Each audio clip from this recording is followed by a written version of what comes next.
네, 안녕하세요. 헌법 이은영입니다. 오늘도 폴카칩 제가 24년 경찰 1차 지문 계속 이어서 하고 있는데요. 오늘이 마지막 시간입니다. 오늘은 사생활 비밀과 자유, 그 다음에 양심의 자유 문제 중에서 여러분들이 가장 까다롭게 느꼈던 지문 두 가지 준비했고요. 하나씩 보면서 설명드리도록 하겠습니다. 첫 번째 지문입니다. 사생활 비밀과 자유 한번 바로 보겠습니다. 인터넷 통신망을 통해 송수신하는 전기통신에 대한 감청, 범죄 수사를 위한 통신 제한 조치 하나로 정한 통신비밀법 보호법 조항 이렇게 되어 있네요. 인터넷 통신망을 통해서 송수신하는 전기통신에 대한 감청. 이거 뭐지? 우리 배웠나? 라고 했는데 힌트를 주고 있죠. 인터넷 회선 감청 사건입니다. 우리 통비법 판례들 너무 중요하고 헌법에서는 통신비밀보호법이 지문으로 나오기보다는 그 법 조문에 대한 판례 사안이 나오는데 다 너무 중요하죠. 이것도 아주 중요한 판례입니다. 이 인터넷 회선 감청을 위해 법원의 허가 받도록 통비법에 규정이 되어 있죠. 여기까지 문제 없습니다. 항상 이 심판 대상 조항을 보면 여러분들이 그런 생각을 하셔야 됩니다. 여기까지 읽고 이 판례의 결론이 위헌이었나 합헌이었나를 먼저 떠올려 주셔야 됩니다. 이 판례 결론은 어떻게 되죠? 위헌이죠. 그런데 이 판례는 주의해야 될 게 여러 가지 쟁점이 있었고 검토하거나 검토하지 않거나 쟁점도 있고 위반되는 쟁점, 아닌 쟁점 이런 것들이 있어서 주의를 해야 되죠. 그래서 나왔을 때 그 생각을 하고 봐야 됩니다. 일단 이 사건 결론이 위헌인 거 딱 떠올리면서 마저 읽는 겁니다. 해당 인터넷 회선을 통하여 흐르는 모든 정보가 감청 대상이 되므로, 그렇죠. 회선에 흐르는 거를 가져오니까, 들으니까, 거기에 있는 것을 들을 수 있으니까 감청 대상이 되므로 개별성, 특정성을 전제로 하는 영장주의를 유명무실하게 함으로써 이 사람의 사생활의 비밀과 자유를 침해한다. 결론은 위헌이라고 말하고 있네요. 그래서 학생들이 정답은 이거 위헌이다. 위헌이니까 위헌이다. 이렇게 했지만 정답은 X입니다. 그래서 많이 틀렸던 지문이에요. 이 판례는 위헌인 이유까지, 즉 결론, 위헌이냐 합헌이냐만 알면 되는 판례가 있다면 그 위헌이 되는 이유까지 알아야 되는 판례가 있고 이런 판례들이 중요하고 어렵죠. 이 판례도 그런 판례 중 하나입니다. 일단 기본권부터 봐야 되죠. 정말 수도 없이 했습니다. 인터넷 회선 감청은 기본권이 두 가지 기본권이 제한된다. 기본적으로 통신에 대한 것, 통신에 대한 것이 있고 또한 사생활의 비밀과 자유가 제한된다도 좀 중요한 포인트입니다. 이 인터넷 회선 감청 사건에서는 여기 나와 있는 것처럼 이 모든 인터넷 통신망을 통해 송신하는 전기통신이 다 포함되기 때문에 거기에는 당사자가 특정된 통신에 대한 내용도 있을 뿐만 아니라 그 외적인 사생활도 들어있기 때문에 제한되는 기본권이 통신과 사생활이다라는 것이 하나의 포인트입니다.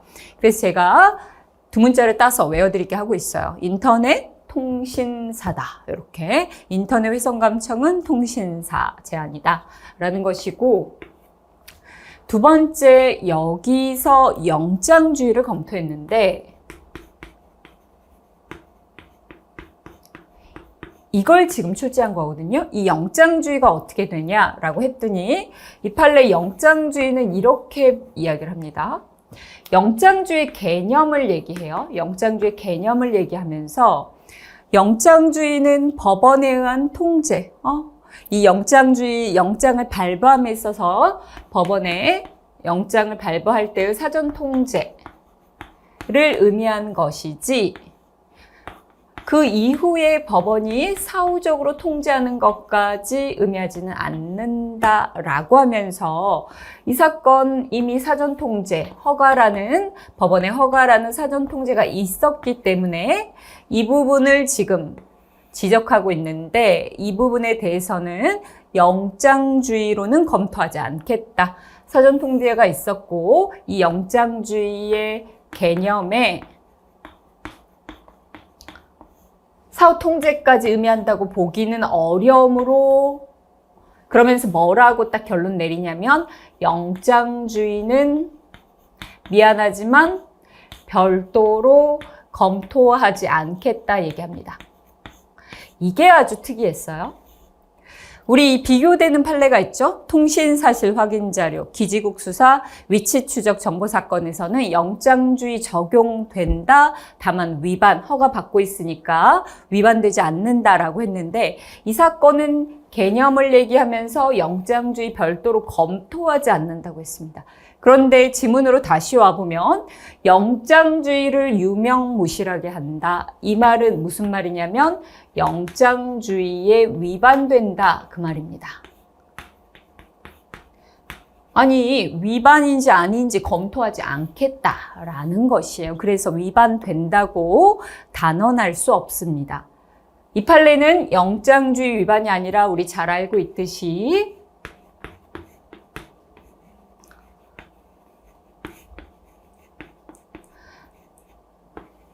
과잉금지 원칙에 이것을 통제할 수 있는 상황, 여건도 마련하지 않고 모든 정보를 가져와서 나중에 이 정보를 그러면 그대로 계속 보관할 거냐라는 거, 그 정보를 나중에 선별해서 보관할 건 보관하고 폐기할 건 폐기하고 어떤 정보를 보관하고 있는지 보고도 하고 이런 통제 장치가 없는 상황에서 무조건 가져오도록 하고 있어서 과잉금지 원칙에 위반되어 위헌이다라고 얘기합니다. 그래서 이 판례는 결론은 위헌인 것 맞지만 그 위헌인 이유가 영장주의가 아니라 과잉금지 원칙에 위반된다는 점에서 이 부분이 틀린 겁니다.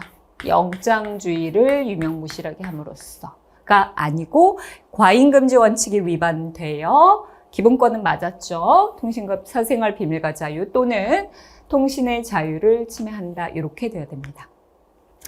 학생들이 정말 많이 틀렸고 지금도 제가 출제해 드리면 이 지문을 어디가 틀렸는지 못 찾는 친구들이 많은데 여러분들이 요 인터넷 훼손 감청 사건이 나왔을 때는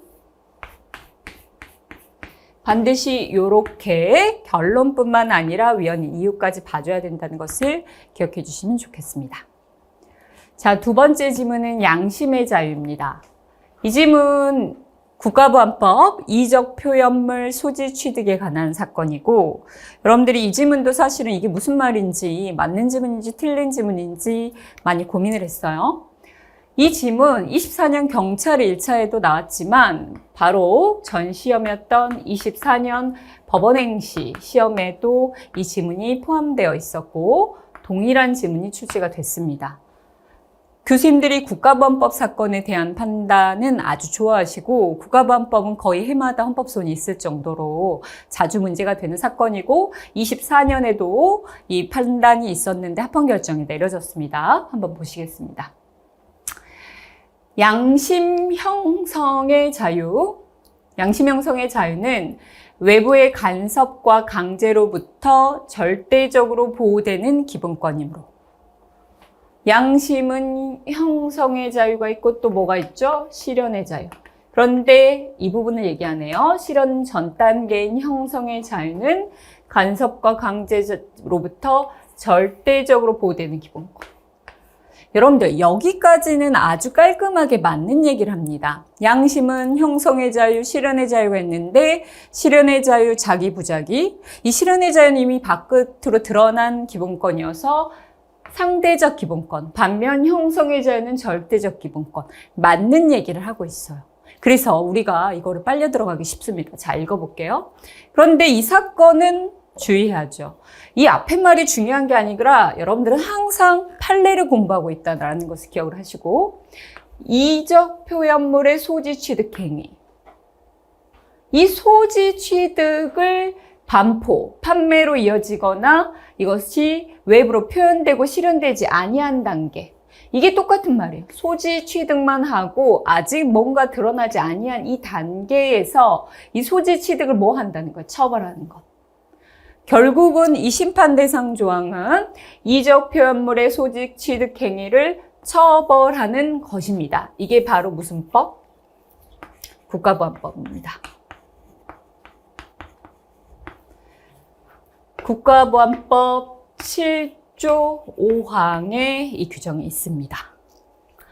7조 1항은 이러한 이적 표현물을 제작하는 사람, 그리고 이것을 반포, 유통하는 사람을 처벌하고 있습니다. 그런데 7조 5항은 이것을 만들어진 것을 소지하고 취득하는 조금 정도가 약하죠. 제작하고 반포한 사람은 처음에 만들어서 뿌린 사람이라면 이 사람은 만들어진 걸 소지하고 취득한 겁니다. 이것까지 형사처벌하는 거 맞냐라는 주장입니다. 그러나 우리는 결론 알고 있어요. 제작이든 반포든 소지든 취득이든 결론 뭐다? 합헌이다. 여러분들 이거를 기억해야 됩니다. 그래서 소지 취득을 처벌하는 것이 헌법상 허용되지 아니한다. 이 말 뭡니까? 우리 국어 중요하다 그랬어요. 헌법상 허용되지 아니한다. 이 국어가 바로 무슨 의미인지를 봐야 되겠죠? 허용되지 않는다. 그러니까 위헌이다. 소지 취득까지 처벌하는 것은 위헌이다 얘기하고 있는 겁니다. 그런데 우리는 결론 뭐다? 합헌이다. 그러니까 저 지문은 틀린 지문이다. 너무나 그럴싸하게 매력 있게 썼지만 우리는 이 말에 속으면 안 됩니다. 그렇다 하더라도 소지 취득 행위도 처벌할 수 있고 처벌하는 것이 합헌이다라는 것입니다. 왜 합헌인 이유? 지금 국가보안법은 우리가 한정, 합헌, 한정위헌 결정을 내려서 계속 합헌으로 지금 유지하고 있어요. 이렇게 얘기를 합니다. 이적 표현물을 제작하고 반포하는 것, 항상 처벌하는 것이 아니다.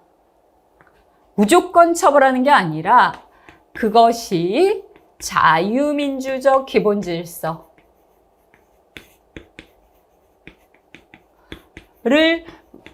위태롭게 하는 것이 명백해야만, 그 위험을 주는 것이 명백해야만 이러한 요건 하 무조건 그걸 만들었다고. 예를 들면 제가 어느 날 김정은과 북한 정권을 찬양하고 칭찬하는 것을 만들었다고 해봐요. 만들었다. 그것만으로 처벌하는 것이 아니라 그것이 어떤 우리 정치, 민주주의 질서에 위해를 가할 것이 어떤 명백하게 드러나야만 그때 국가보안법으로 처벌한다는 것입니다. 무조건이 아니라 이런 엄격한 요건 하에. 그러므로 그러한 이적 표현물을 소지하고 취득하는 행위도 무조건 처벌이 아니라 이러한 요건 하 처벌이다. 그냥 우연한 기회에 헌책방에서 샀다. 이건 안 된다는 거예요.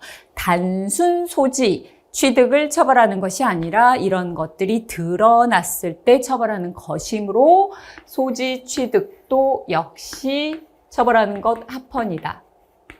이렇게 얘기를 하고 있는 겁니다. 제작하고 반포하는 행위뿐만 아니라 소지하고 취득하고 있다가도 결국 어떻게 해요? 타인에 의해서 유통될 수 있다는 겁니다. 언제든 유통될 수 있다는 거예요. 특히 전자매체로 만들어진 것은 나도 모르게 유포가 될 수 있는 겁니다. 그래서 그런 유통, 전파의 가능성이 있기 때문에 이것이 형성, 내 안에 있고 절대적인 거 이렇게 보기는 어렵다는 것입니다. 그래서 이것을 처벌하는 것 합헌이고 할 수 있다, 허용되지 않는다가 아니라 합헌입니다. 요건 이 그럴싸한 문장은 누구의 의견일까요? 아니다. 이제 소지취득죄 위헌으로 가야 된다는 반대 의견의 견해입니다. 근데 우리는 알고 있죠. 법정 의견이 맞는 지문이고 반대 의견은 틀린 지문. 그래서 이 지문은 틀린 지문 이렇게 되겠습니다. 네, 그래요. 오늘은 사생활 비밀과 자유 한 지문, 인터넷 훼손 감청 사건, 여러분들 쟁점이 있는데 위헌인 이유까지 알아야 되는 지문, 그리고 국어적 표현, 또 이적 표현물 소지 취득죄, 합헌인 것을 기억해야만 속지 않는 지문까지 한번 살펴봤습니다. 요런 지문들이 지금 시험의 경향에 딱 맞는 지문이라고 생각이 들어요. 그래서 이런 지문들이 나왔을 때 여러분들이 어떻게 이해하고 풀 수 있는지 한번 잘 점검해 보시면 좋을 것 같습니다. 오늘까지 해서 이제 경찰 1차 지문은 마쳤고 다음 주부터는 국회 8급 문제로 넘어가도록 하겠습니다. 여러분들 남은 한 주 또 열심히 공부하시고 오늘 저녁도 잘 보내시기 바랍니다. 다음 주에 뵙겠습니다.